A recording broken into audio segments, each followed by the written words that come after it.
নুকদ্দিসু লাক, এই যে নুকদ্দিসু কুদ্দুস পাইছেন? তারা বলেছিল আল্লাহ মানুষ কেন বানাবেন, মারামারি করবে, আমরাই তো ভালো, আমরাই আপনার মহিমা বর্ণনা করি, আমরাই আপনার পবিত্রতা বর্ণনা করি। নুকদ্দিসু লাক তার মানে আল কুদ্দুস।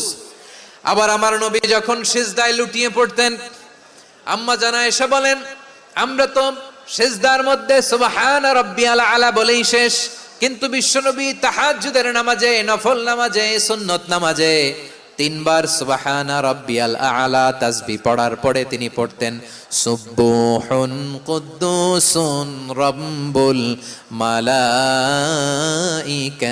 ওয়ার রূহ। সুবহ কুদ্দুস রব্বুল মালাইকাতি ওয়ার রূহ। সিজদায় লুটিয়ে পড়ে বিশ্বনবী এই দোয়াটা পড়তেন। নফল নামাজে, সুন্নাত নামাজে কিংবা তাহাজ্জুদের নামাজে সুবহান রাব্বিয়াল আলার পরে কি পড়তেন? সুবহুন। আওয়াজ করে বলেন সুবহুন কুদ্দুসুন রব্বুল